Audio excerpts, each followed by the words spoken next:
बिस्मिल्लाहिर्रहमानिर्रहीम। देखिए,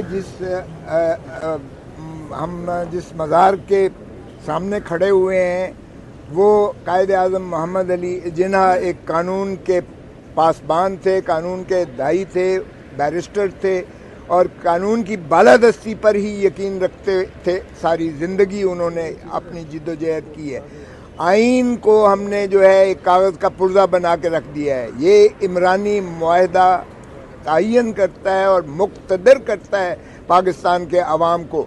पाकिस्तान के अवाम ही का हक है हुक्मरानी का, अल्लाह ताला की हकमियत आला के ताबे, और यही दर्स जो है कायद आज़म मोहम्मद अली जिन्ना ने दिया था। हम इसका इयादा भी करते हैं, हम उनके हाज़िरी भी देते हैं और हम विनती करते हैं, खुदारा अगर आपने इस मुल्क को तरक्की और की राहों पर गामजन करना है तो फिर आइन पर अमलदारी कीजिएगा। तमाम इदारे अपने हदूद क़यूद के अंदर रह कर काम करें।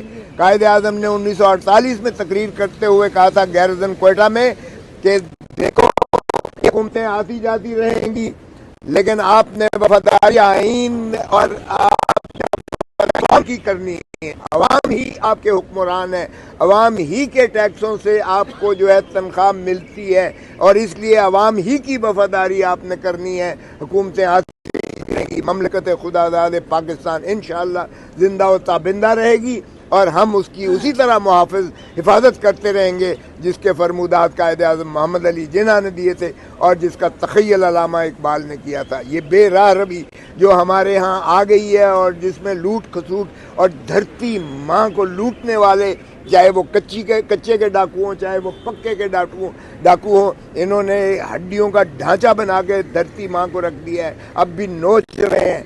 इंशाअल्लाह अगर बचाएगा तो इमरान खान बचाएगा पाकिस्तान को, और इमरान खान ही को 8 फरवरी 2024 को जो मैंडेट दिया है, 180 सीटें जीतने वाला अडयाला जेल में है और 17 सीटें जीतने वाला वो वज़ीर आज़म है। इससे बड़ा जुल्म कभी दुनिया में कहीं नहीं हुआ है। तो हम आप इयादा करते हैं और आपके मशकूर हैं कि आप यहाँ तशरीफ़ लाए और हमारी बातें सुनी। बहुत शुक्रिया।